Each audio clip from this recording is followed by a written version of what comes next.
정 실장님은 어떠신가요? 글쎄요, 뭐 갑을 관계는 늘 바뀌는 것이고요. 네. 또 갑을 노릇을 안 하는 게 제일 좋죠. 근데 우리는 누구나 갑이 되고 을이 됩니다. 예를 들어서 우리 김갑수 시인께서는 늘 을로 살았다고 합니다만은 입고 계신 옷을 사러 가면 가게 점원에 대해서는 갑이 되는 거죠. 그러니까 우리는 사실 생활 속에 늘 갑이 되고 을이 되고 하는 그런 관계죠. 근데 대학 교수께서 조교수 하는데 을 했다 이렇게 얘기하시면 세상 사람들 웃을지도 모르겠고. 알겠습니다. 이건 뭐 사실은 스스로가 어떻게 느끼는가에 따라서 갑을 관계에 또 변질이 있을 수 있고 모든 갑을 관계가 사실은 횡포와 피해 관계라고 할 수는 없겠습니다만 최근 들어서 우리 사회에서 워낙 이 일그러진 갑을 관계 때문에 발생한 문제가 연일 화제가 되고 있기 때문에 오늘 좀 그 뜨거운 주제를 여러분들과 함께 이야기를 나눠보겠습니다. 우리 사회에 뿌리 깊이 박혀있는 문제가 갑을 문제다라고 바라보는 시각들이 있습니다. 이걸 역사적 시각에서 찾는 분들도 있고요. 유교라는 이 문화적 서열 구조에서 찾는 분들도 있습니다. 어찌됐건 이 갑을 구조 관계에 있어서 최근 들어서 여러 가지 그 보도가 연일 이어지고 있는데 이걸 어떤 시각에서 여섯 분이 바라보고 계신지 이 이야기부터 듣고 본격적인 토론을 시작하겠습니다. 먼저 정규재 실장님께 드리겠습니다. 글쎄요, 최근에 근데 최근에 뭐 라면 임원이다, 또는 빵 회장이다 이런 것 중에는 사실 굉장히 과장되어 있거나 또는 우리가 진실에 접근하지 못하고 비상적으로 알고 있는 그런 것들이 굉장히 많고요. 예. 또 이제 경제민주화 바람을 타고 소위 기존의 경제적 계약 관계들에서 유리한 지위를 차지하려고 하는 그런 노력들이 계속되죠. 그런데 그 이면에 일부 이제 아주 소위 우리가 보기에도 눈살을 찌푸릴 수밖에 없는 그런 여러 가지 행동들이 소위 이제 갑의 위치에 있는 것으로 간주되는 사람들로부터 많이 나오고 있는 것은 특히나 아마 그 봉건적 계급 의식이라든지 봉건적 신분 질서에 대한 미련이라든지 이제 저는 주로 그런 것으로 봅니다. 근데 일부에서 아까 우리 자막에서도 좀 얘기했습니다만 무슨 자본주의화가 되고 하면서 어쩌고 저쩌고 하는 것은 좀 동의할 수 없고요. 또 시장경제 체제가 기본적으로 갑을 구조화하는 이런 것하고는 관계가 없죠. 그래서 일부 우리가 갑을 문제에 대해서 얘기할 때 정상적인 거래 관계를 예를 들어서 단순히 자기가 공급자가 되거나 의뢰인이 된다는 측면에서 어떤 피해의식이나 또는 피해자로 보는 것은 약간의 일종 언더도그마 현상이고요. 자기를 약자로 보이게 하는 어떤 전략일 수도 있어서 우리가 이 문제는 좀 사실은 냉정하게 봐야 되는 측면도 좀 있다고 보죠. 네, 그럼 김갑수 씨님께 드리죠.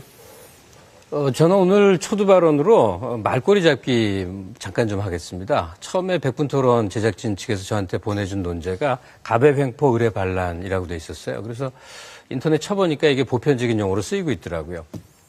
의뢰 반란?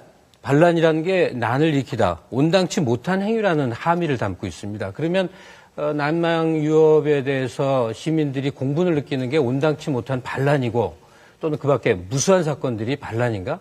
저는 전혀 그렇게 생각되지 않습니다. 반란이 아니라 저항이나 항거 같은 긍정적 의미 부여를 해야 되는데 우리가 왜 습관적으로 반란이라는 용어를 썼을까가 오늘의 관심사입니다. 다시 말해서 기성 질서가 그대로 유지되는 것이 온당하다는 일종의 체제 수능적 사고가 뿌리 깊어서 생겨난 문제라고 저는 일단 봅니다. 또 하나, 갑을 전쟁 시작되나가 이제 여기 들어와 보니까 있는 제목인데 새삼스럽게 시작된 거 아닙니다. 갑은 언제나 똑같았습니다. 만약에 갑과 을의 이 대립 관계에서 문제가 있다면 제가 오늘 이 시간에 기회를 갖고 말하고 싶은 건 을이 문제라는 얘기를 하고 싶어요.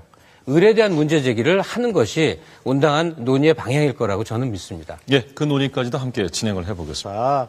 무조건 갑이 되고 그런 것은 아닙니다. 시장에서는 누구나 을이죠. 예를 들어서 대기업들도 물건을 팔아야 되고 남양유업만 하더라도 최근에 매출이 줄고 우유 매출이 줄어서 아주 고전하고 있죠. 그 소비자들에 대해서는 을이거든요.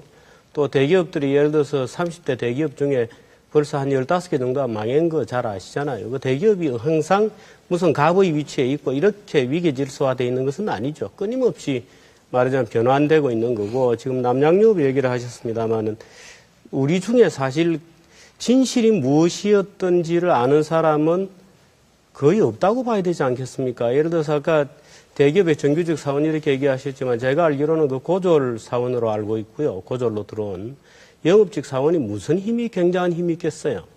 그런데 그 대화 내용에서 말하자면 욕설한 부분만 공개가 되었었던 거죠. 그 전에 어떤 대화가 있었는지 우리 전혀 모르죠. 그러니까 말하자면 편집되고 공개된 것만 가지고 그것을 우리가 그 권력 관계의 전부였다고 판단할 근거는 전혀 없죠.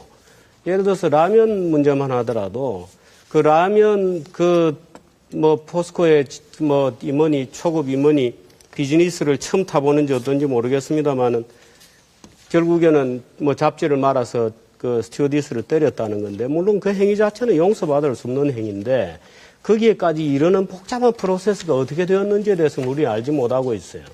거기에도 보면 비행 일지라고 하는 공개되어서는 안 되는 항공사의 대회비가 공개가 되었어요. 말하자면 오히려 이건 이상하다. 아주 일부분의 일방적인 얘기가 나오면서 완전히 매도되는 오히려 분위기가 되고 있어서, 예를 들어서 빵 회장 사건이라는 것도 그 빵 회장이 차를 갖다 댔는데 거기에는 국회의원만 되는 곳이었어요. 그러니까 국회의원이 아닌 당신이 비키라 하니까 이제 야, 국회의원만 왜 특권이냐 하고 갖다 대는 거죠. 그래서 이제 싸우다가 어떻게 된 것 같은데, 물론 그 행위 자체는 최종적으로 드러난 행위는 매우 고약한 거고, 또 그 행위 자체가 우리 사회 소위 있는 자들의 천박성 또는 과도한 어떤 신분 과시 이런 데 대해서 우리가 공부를 하는 건 맞지만, 개별 사건별로 보면 과연 일방적으로 매도할 만한 우리가 구체적인 내용을 알고 있느냐 하면 사실은 좀 복잡한 얘기가 되죠. 전체적으로 남양유업이든 어떤 제빵회사든 팩트가 무엇인지를 캐고 들어가면요, 논의는 미로에 빠져버립니다. 서로 할 말이 막 생겨나죠. 그래서 조금 상위에서 관점에 서서 좀 얘기를 했으면 좋겠는데, 제 첫 모두 발언은 이제 의뢰 문제다라고 얘기 드린 게, 한국 사회를 지배했던 굉장히 문제점으로 과거에 많이 얘기한 게 군사 문화입니다. 군사 집단이 통치를 했고 그에 따라서 맹목적 순응 내지는 충성이 요구된 군인 사회에서 그거에 필요한 덕목이지만 그게 일반 시민 사회에서 요구됐기 때문에 문제인 거죠. 그리고 세월이 많이 지났는데 90년대가 지나고 지금 흘러가는 모습은 군사 문화가 변형돼서 지금 뭐냐면 조폭 문화로 되고 있는 것 같습니다. 그러니까 군사 문화와 조폭 문화의 차이점은 어쨌든 맹목적 순응이라는 점은 동일한데, 조폭 문화는 이익이 되면 어떠한 명분도 상관없이 조직의 배신이건 뭐건 물불을 가리지 않고 무슨 짓이든 한다는 게 조폭 문화의 특징입니다. 그게 많이 지금 투영된 곳이 학교라고 일단 생각을 하고요. 그 얘기는 다른 논점으로 얘기를 해야 되겠지만, 대학 올해 들어간 대학 신입생인 제 아들 녀석이 선배를 길에서 만나면 큰 소리로 인사와 학번을 외치고 이 병영 같은 모습, 그렇게 일반적인 모습이라는 얘기를 듣고 깜짝 놀랐는데, 기업에서 성과를 올리는 것이 기업 시스템이 갖고 있는 건강한 것을 이용하고 있는 것이 아니라 정말 조폭적 위압이라든지 무슨 수단을 써서라도 하여간 돈벌이에 도움이 되면 그 사람은 능력 있는 사람은 인정되는 그런 식의 풍조가 상당히 이제 만연해 있다. 그리고 그 사람도 어디선가에는 을의 위치에서 분명히 당했을 것이다. 그러니까 갑과 을이 끊임없이 동일한 사람에게서 반복되고 다른 사람에게 이전되면서 모두가 어떤 조건에서 갑 상태가 되면 횡포를 부리는 것이 마침 마땅한 것이냐 하는 전반적인 사회 분위기를 느끼게 됩니다. 그래서 지금 의뢰 문제라고 얘기한 것으로 돌아가서 정리를 해보자면요.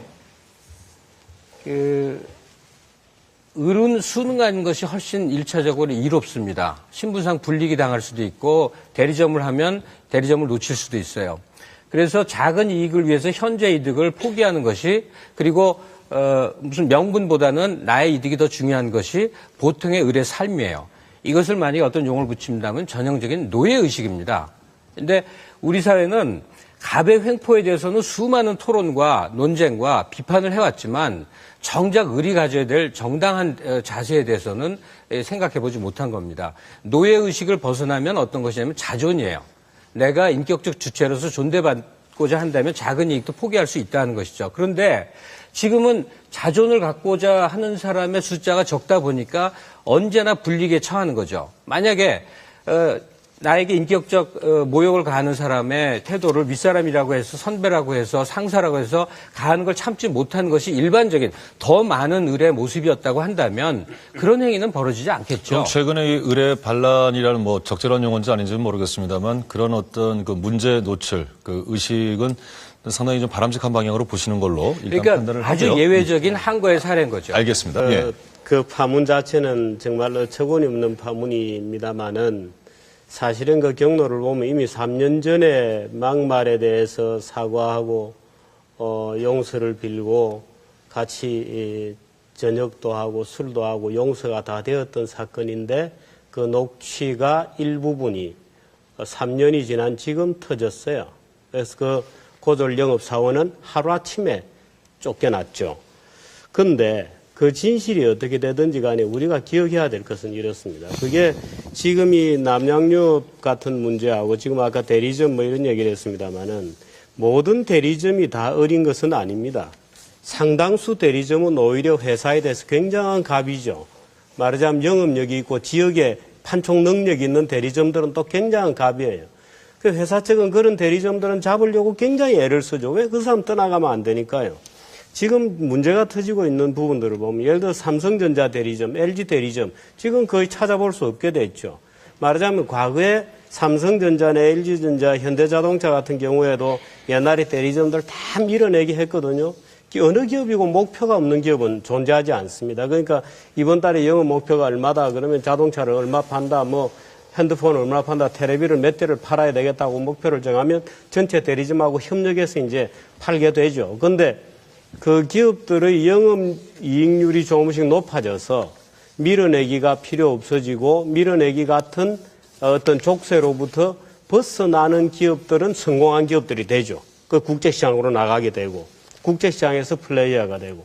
그런데 남양유업 같은 경우는 경쟁 구도 자체가 예를 들어서 너무 치열하고 우유가 아주 소비는 급감하죠. 애들도 태어나지도 않고. 그러니까 아주 시장이 협소해지는 데서 경쟁자가 많은 데서 오는 그야말로 무차별적 경쟁 상황에서의 고통인 것이지 예를 들어서 남양유업 문제를 우리가 대리점 대 예를 들어서 회사의 가불관계로 파악해버리면 아마 해결책이 안 나올 겁니다. 말하자면 그런 시장은 똑같은 대리점 문제가 있지만 어떤 판매 채널이 바뀌는 데서 오는 여러 가지 고통들이 있거든요. 예를 들어서 판매 채널이 마트 같은 데로 바뀌고 편의점 같은 데로 직배 체제로 바뀌면서 대리점 체제가 와해되고 있다든지 전자 같은 경우는 대리점 체제가 거의 다 지금 무너져 버렸죠. 그러니까 말하자면 그런 데서 오는 산업 변화가 만들어내는 경제 조건의 변화가 극도의 말하자면 그 해당되는 변화의 부분에 있는 분들에게 고통을 주는 것이지 그것이 우리가 얘기하는 예를 들어서 뺨을 때렸다 뭐 잡지로 머리를 쳤다 하는 그런 종류의 어떤 위세를 부리고 젠체하고 하는 이 천박성, 말하자면 문화적 특성이라고 볼 수 있는, 예를 들어 한국 사람들 동남아 가면 뻑이고, 유럽 가면은 좀 겸손하고, 뭐 이런 식의 어떤 이중적 어떤 갑의 태도 이런 것과 지금 대리점 문제 이런 거하고는 상당히 차이가 좀 이걸 있다고 두 가지 문화적인 문제랑 동일시하는 것은 곤란하다고 지금 경제적인 측면에서 말씀을 해주셨는데요. 예. 지금 남양유업 문제를 시장 경쟁이나 뭐 시장 환경 변화에 따른 마찰의 일환으로 보신다면 조금 이상하다고 저는 생각이 듭니다. 왜냐하면 우리 일상적으로 겪지 않습니까? 지금도 뇌리에 생생합니다. 한보철강 사태 때 청문회에서 정태수 회장이 그러죠. 자기 경영사장들을 향해서 머슴들이 뭘 안다고. 기업 오너의 뇌리에 자기 경영사장들의 존재는 머슴이었던 거예요. 그러니까 그런 우리 일상 기업들은 다 망하죠.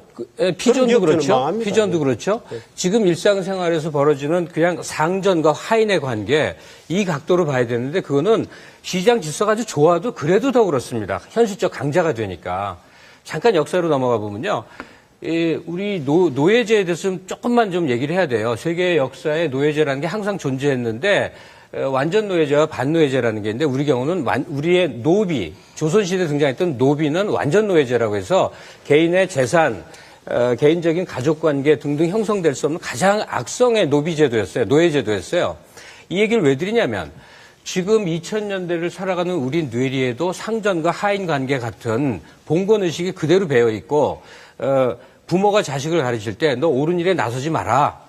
그러면 괜히 너만 못한 돌이 정 만든다. 중간에서 가만히 있어라. 이런 식의 교육 풍토 속에서 우리는 살아가는 겁니다. 그러니까 을의 입장이 되면 내 자존심을 좀 꺾더라도 내가 좀 하인이나 노비처럼 굴더라도 나한테 이득이 되면 무슨 짓이라도 할 수 있어라는 그 풍토 이것이고요. 또 하나 을 중에서도 높은 을들이 있습니다. 가령 기업체 간부라든지 고급 고용직 이 사람들은 상전의 이익이 나의 이익인 양 착오하는 게 노예의식의 또 다른 두 번째 이 특성인데 바로 마름 같은 존재들입니다. 노예보다 더한 노예. 그러니까 이런 식의 사회의식이 만연해 있고 특히 경제 권력을 갖고 있는 사람, 재산을 좀 모은 사람들이 그런 횡포를 위세를 부리는 걸 당연시 하는데 지금 정규재 실장 말씀대로 그런 식의 횡포를 부리는 사람들은 다 퇴출됐다? 천만의 말씀입니다. 일반적인 기업에서 얼마든지 일상에서도 볼 수 있는 모습이거든요. 아니 지금 말씀하시는 것을 예를 들어서 반노예적 근성을 가지고 있다 그러면 인간의 보편적 특성일 뿐이죠. 우리가 인간의 보편적 특성, 언제나 존재해왔던 보편적 특성을 지금 토론하자고 하는 것은 아니잖아요. 아니죠. 최근에 생기고 있는 문제에 대해서 집중해서 얘기하자는 것이죠. 조금만 더 얘기해 인간에게는 주시겠습니까? 노예적 특성이 보편적으로 존재한다. 그건 더 이상 토론할 이유가 없는 아니죠. 거죠. 인간의 보편적 특성이 아니죠. 지배구조, 지배 시스템에 노예제가 존재해 왔는데 현대 국가는 바로 그 주종 관계에 있어서 노예의 권리를 찾아서 이 정당한 인권이라는 걸 만들어 오는 과정이었는데 한국 사회가 과연 을에 소속된 사람들이 첫째, 을에 소속된 사람들의 유일한 권리이자 힘인 단결을 해서 힘을 행사할 수 있는 권한이 전 사회적으로 주어져 있는가? 그것이 온당한 것이라고 사람들이 다 동의하고 있는가? 이 문제를 제기하는 겁니다. 그러니까 예. 을의 입장에 속한 사람들이 저건 좋은 사회는 어떤 사회냐면요. 일단 인권위원회가 없는 사회입니다. 왜냐하면 동네 파출소에서 다 그 정도는 해결돼야만 좋은 사회니까요. 또 하나 공정거래위원장이 적어도 대통령 다음 정도의 권위와 권력을 갖고 있어야 좋은 사회라고 생각을 해요.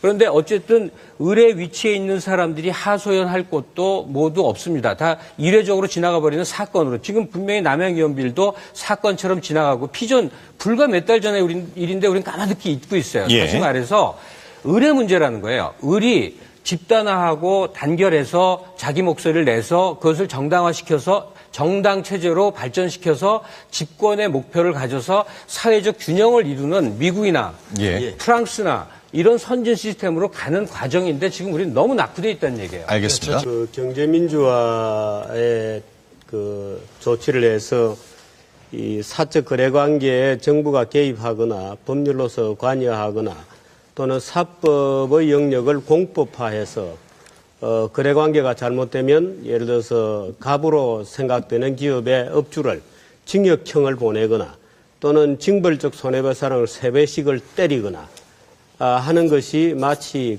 을을 도울 것이다. 이렇게 주장을 하시는 것 같은데 전혀 그렇지 않습니다. 그래서 그 문제가 복잡한 것이고요. 그게 선거를 앞두고 그야말로 뭐 쉽게 생각하는 그렇게 하면 을들이 고단하다. 을을 도와주는 법이라고 하는 것으로 총론에 찬성했던 여론들이지 실제로 그 개별적으로 하나하나의 법들이 실제로 을들을 보호할 것인가를 놓고는 굉장한 논쟁들이 있어요. 그게 일자리를 만들어낼 거냐, 못 만들어낼 거다. 그게 을을 보호할 거냐, 안 될 거다. 을 자체가 죽어버릴 거다. 하는 굉장히 많은 논쟁이 있기 때문에 문제인 것인데 예를 들어서 우리가 착하게 살자 이렇게 얘기하면 만인이 찬성이죠. 근데 어떤 방법이 착한 거냐 이렇게 들어가면 얘기가 완전히 다른 겁니다. 그런 것처럼 경제민주화 이러면 굉장히 좋아 보이지만 실제로 예를 들어서 이런 거죠. 이번에 통과된 프랜차이즈 가맹점법에 이런 것도 있어요. 프랜차이즈 사업주는 프랜차이즈 가맹점주들에게 예상 매출액을 서면으로 제시해야 돼요. 예상 매출액을. 예상 매출액에서 현저히 못 미치면 손해배상을 해야 됩니다. 아니, 누가 장사를 하는데요? 누가 장사를 하는데 내가 프랜차이즈를 한다. 그럼 매출액이 거기 얼마 정도 될 거요. 근데 그렇게 약속한 것보다 훨씬 떨어진다. 그러면 손해배상을, 징벌적 손해배상을 3배를 해야 되는 법이 확정이 돼 있어요. 아직 물론 본회의는 통과는 안 됐지만. 예. 그런 어처구니 없는 법을 경제민주하고 을을 지원해 줄 거라고 얘기한다면 정말 무서운 착각이죠. 예. 한 사회에 이제 극복 과제가 있습니다. 가령 지금 경제민주화 얘기를 하는데 저는 경제민주화라는 용어는 굉장히 모호합니다. 정치민주화는 뜻이 딱 오는데 그보다는 경제정의가 더 정확한 표현이라고 생각을 하는데 어쨌든 재벌 해체라는 사회적 어떤 과제를 해결하지 않아서 모든 문제가 생기는 거죠. 우리가 아는 모든 선진국도 재벌 비슷한 존재들이 있었습니다. 그런데 지금 우리가 4대까지 내려오고 있는데 몇 대 이상이 되면, 자, 보세요. 가문이라는 거는 한 가문이 이제 대기업 집단을 실질적으로 지배하는 것인데, 식구들은 많은데 주력 기업에 들어갈 사람들은 그 집안의 핵심적인 사람들입니다. 그러면 반개 4천, 5천, 6천, 7천, 8천들은 돈은 어마어마하게 많은데 할 일은 없으니까 휴지도 순대도 라면도 뭐 온갖 데 다 진출을 하는 거예요. 이게 어떤 문제를 낳느냐, 우리 잘 알고 있듯이 독과점을 낳는 겁니다. 즉 재벌 그룹 한 덩어리에서 생산하는 상품이 있기 위한 수많은 자재들, 중간 관리의 물건들이 수많은 헤아릴 수 없이 많은 업체들이 서로 경쟁해가면서 납품해야 될 것들이 연고 기업들, 즉 집안들이겠죠. 연고 기업들로 이 시장 축소가 이루어집니다. 그 다음에 또 무엇보다도 이거는 좀 조사가 필요하겠습니다만 무성이 나오는 얘기로 재벌 그룹에 납품한다면 납품업체의 이윤율을 3%로 조정한다는 얘기가 있습니다.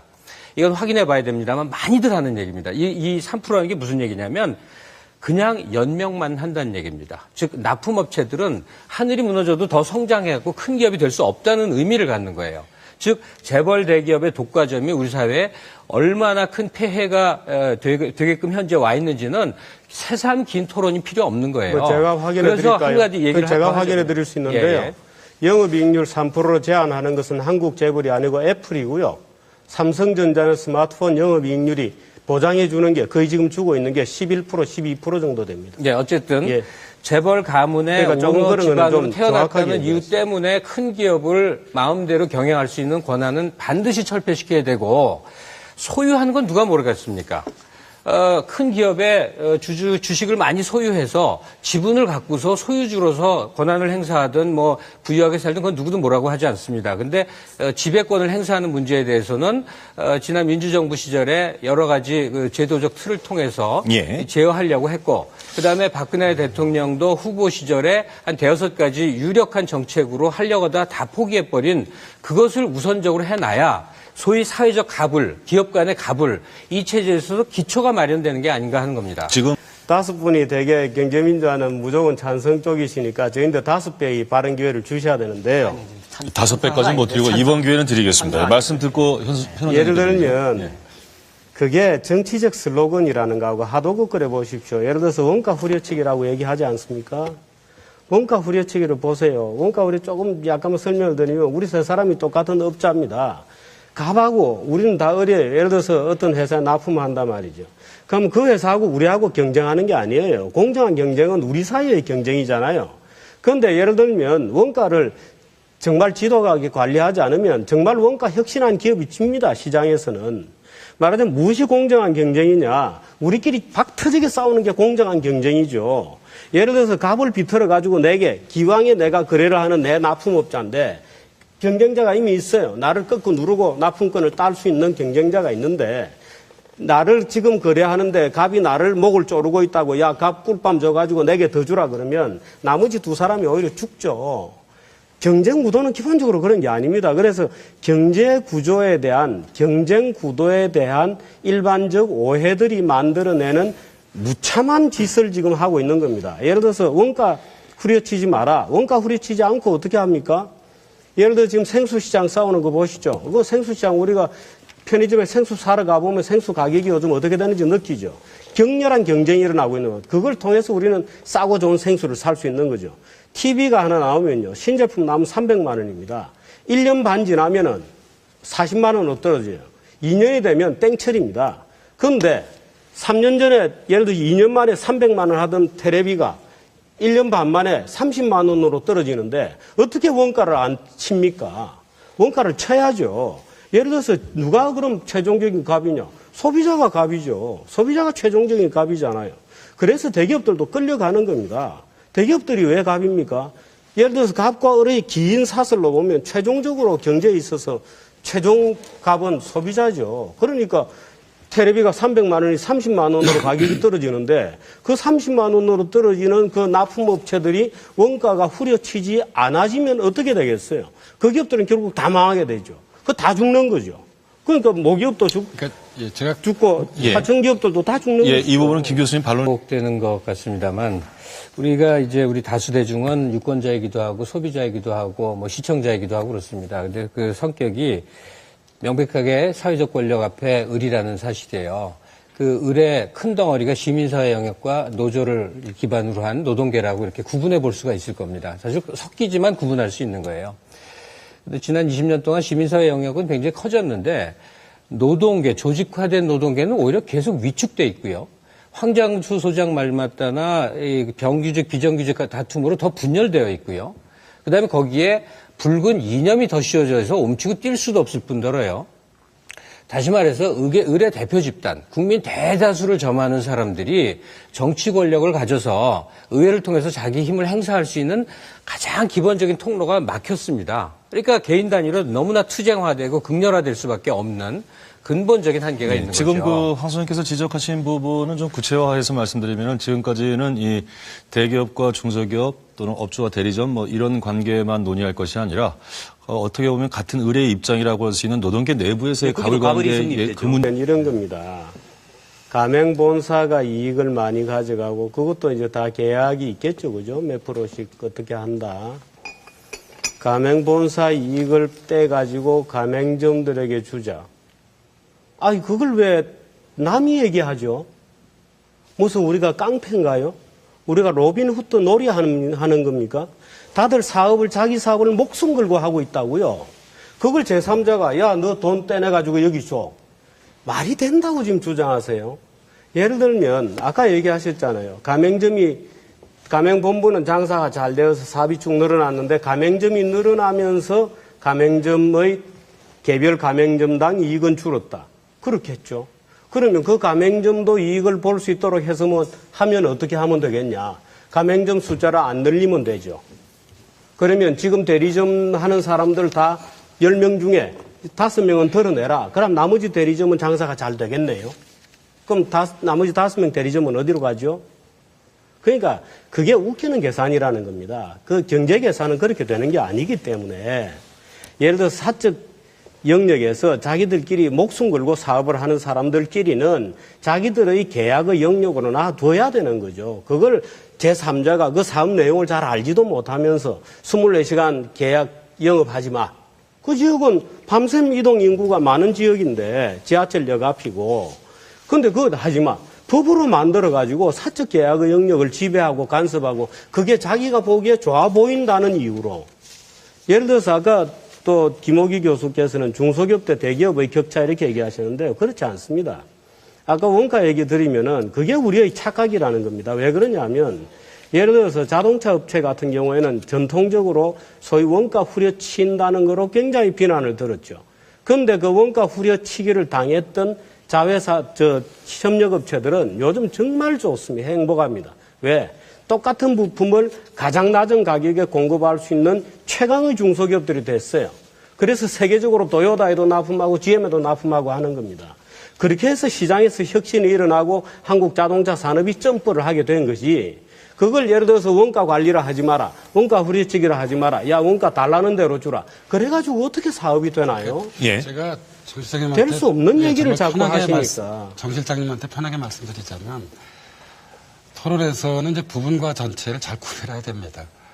그러니까 제가 드리려고 했던 말씀은 그러니까 양극화와 격차에서 일반적으로 다 받아들여지고 있는 것이지 않습니까? 재벌 대기업과 중소기업의 양극화는 그러니까 아니 그러니까 그 상식이 잘못되어 있는 겁니다. 그걸 일반적으로 받아들이고 있다고 주장되는 게 오류라는 이게 거죠. 부분에 의한 전체의 오류죠. 아닙니다. 그게 그러니까 마치 제가 예를 들어 뭐 우리나라 양극화가 이렇게 실제로 존재하는데 이런 예외적인 중소기업도 있다 그러면 저도 전적으로 공감을 합니다. 아닙니다. 우리나라만 일반론의 수준에서 게 얘기를 한 겁니다. 그러면 우리나라만 저하고 의견이 다르신 겁니다. 아니고. 저는 양극화가 우리 사회에 대단히 심각하다고 보는 거고 실장님께서는 우리나라에서 양극화가 없다고 보시는 거죠. 그렇게 보면 좋습니다. 이건 뭐 서로 양극화가 다른 문제가 질서가- 아니고요. 양극화 문제가 존재하는데 마치 우리나라만 지옥같이 그 제가 갑의 아니 행보가 그런 이렇지 표현도 않다니까요. 쓰지 않았습니다. 보편적 우리나라만 보편적 그렇다는 얘기죠. 얘기죠. 알겠습니다. 저두 우리나라만 분의- 이라고 쓰지도 않았습니다. 두 분의 그러니까 항상 생각은 예, 다른 사람 잠시만요. 언어를 좀 정확하게 이해하고 우리가 토론해서 아니, 있다는 좀 게 전에 바람입니다. 김갑수 자, 선생님께서 잠시만요. 그렇게 얘기하셨잖아요. 우리나라만 이상하다고. 알겠습니다.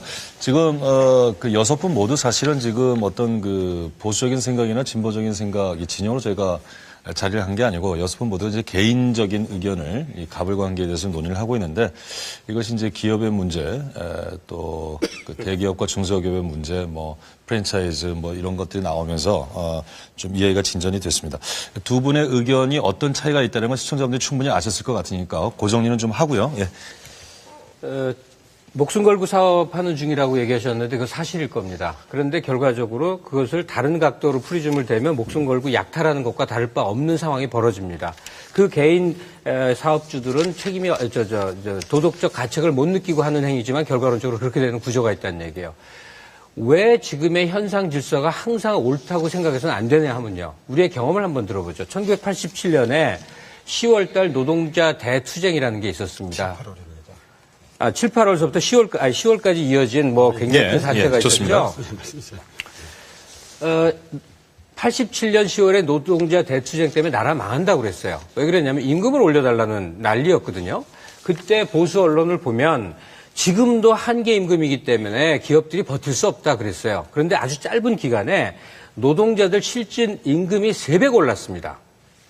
거의 1년과 2년 거치 기간 동안에 노동자들 실질 임금이 3배 올랐어요. 그리고 그 결과가 어떤 일이 벌어졌는지 한번 봅시다. 사회 안정화였어요. 기업들은 절대 망하지 않았고 아주 급진적인 그야말로 혁명 운동을 하겠다는 단체들이 사라지는 대신 시민단체가 그때 비로소 나타납니다. 이게 그 이후의 현상이에요.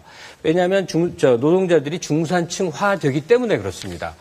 이 아주 격렬한 투쟁보다는 사회 안정이 더 유리하다는 선택과 깨달음을 얻은 것이죠. 예. 당장 지금의 현실을 보시죠. 굉장히 짧은 기간 동안에 중간 계층이라는 층들이 거의 빈곤 계층으로 추락하거나 쪼그라들었어요. 그건 수치로 나오는 거예요. 누구도 그건 부정하지 못할 겁니다.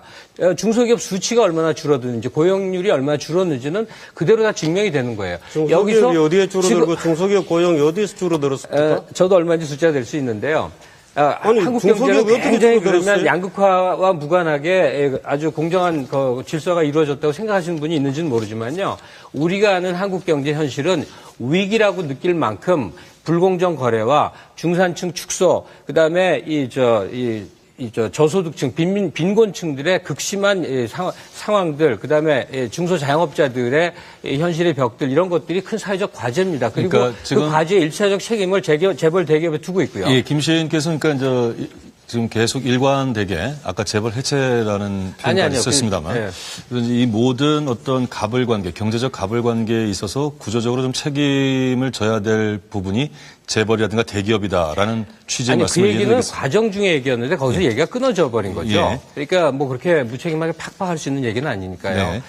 기본적으로 이제 의례 정부였다면 이 문제는 노동계와 타협할 수 있는 여지가 있었을 텐데 여러 가지 상황이 복잡합니다. 그러니까 이거는 어떻게 하면 통로를 만들 것인가 하는 것인데 지금 정규재 실장님처럼 지금의 경제 거래 질서도 상당히 온당한 것이고 그럴 수밖에 없는 것이다라고 생각하는 분들이 계시는 반면에는 굉장히 부당함을 느끼는 수많은 사람들이 있어서 오늘 갑을 전쟁 그중에 의례한 거를 얘기하고 있는 상황이에요.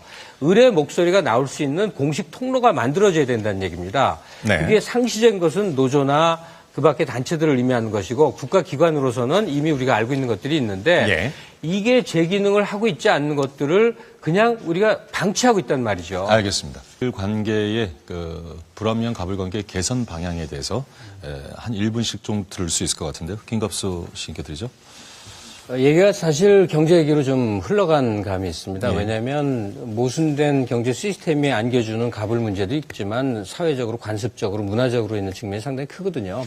그 후자 부분 간단히 얘기하자면 시간이 짧아서 좀 개선 방안을 좀 말씀해 주시면 될 것 같습니다. 못하겠는데 개선 방향이라면 이거겠죠. 금방 개선될 수 있는 문제가 아니니까 할 수밖에 없는 얘기인데 경제 성장이라는 것이 있다고 한다면 그만한 사회 성장이 있어야 되는데 그 사회 성장이 지체돼서 생긴 거거든요. 갑을이란 계약서상의 관계인데 우리 식당 가서 돈 내고 밥 먹는 것도 계약인데 언니, 이모 이런 얘기를 합니다. 즉 친족 관계, 혈연적 관계로 사태를 이렇게 뒤바꿔서 더 많은 이득을 얻거나 더 많은 서비스를 받고자 하는 게 있죠. 이게 전 사회 활동 전체에 영향가 걸쳐져 있습니다. 아무거나 형님 이게 오랜 뿌리가 있기 때문에 때론 그로 인해서 인격적 대우를 못 받는 겁니다. 그러니까 우리 사회관계라는 게 거래에 의한 관계라는 너무나 당연한 자본주의적 질서의 기초에 대해서 교육이 일단 이루어져야 되겠고요. 다시 한번 처음으로 돌아갑니다만 부당한 것에 대해서 순응하는 것이 올바른 처신이라는 식의 이 사회 풍토가 개선되지 않는 한 우리는 영원히 봉건사회를 빠져나오지 못할 거라고 생각합니다. 그렇죠. 특권 구조를 없애면 됩니다. 근데 특권 구조를 주로 이제 정치가 쥐고 있죠. 정치, 법조, 이런 데가 이제 특권의 생산지입니다. 우리 김 변호사께서도 법조에 계십니다만은 변호사 독점도 굉장하죠. 그 변호사들은 다 뭐든지 독점적으로 말하자면 정치는 뭐 어마어마한 특권을 가지고 있습니다. 정부가 지금 시도하려고 하는 것은 경제민주화라는 이름으로 시장의 약탈을 핑계로 존재하지도 않은 시장의 약탈이라는 명분을 내세워서 정치를 통해서 타인의 재산을 약탈하려고 하는 시도가 일어나고 있거든요.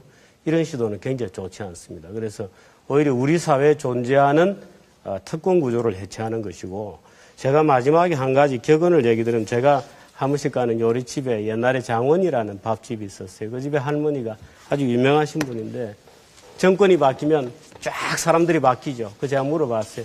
정권이 바뀌니까 사람들이 많이 바뀌죠. 그렇지, 많이 바뀌었지. 근데 밥 얻어먹는 놈은 다 바뀌는데 밥 사는 을들은 별로 안 바뀌어? 이렇게 얘기해요. 그러니까 사실 을이라고 하는 것도 보기에 따라서 복잡한 관계입니다. 그러니까 예를 들어서 너무 뭐 갑을이라고 하는 구조가 고정적인 것처럼 생각하는 것도 사실 그렇게 썩 좋은 사고는 알겠습니다. 아니죠. 그 6분의 문제 진단이나 바라보는 시각이 다른 만큼 그 개선 방향에 대해서도 다양한 시각이 나왔던 것 같습니다. 그 갑과 을의 관계는 뭐 6분이 지적하셨습니다만 우리 모두가 갑이면서 동시에 을이고 늘 갑이거나 늘 을일 수 있는 사람은 이 사회에서 없겠죠. 다만 갑이 불합리하고 포괄적인 갑이 아니라 존경받는 리더로 변모할 수 있는 것은 없는지 그 방법은 이제 앞으로 사회적 담론으로 우리가 좀 논의를 더 해봐야 될 것 같습니다. 오늘 토론이 그런 단초가 되기를 희망해 보면서 오늘 6분의 토론자 여러분께 감사드리고요. 늦은 밤 시청해 주신 방청객 여러분, 시청자 여러분께도 감사드립니다.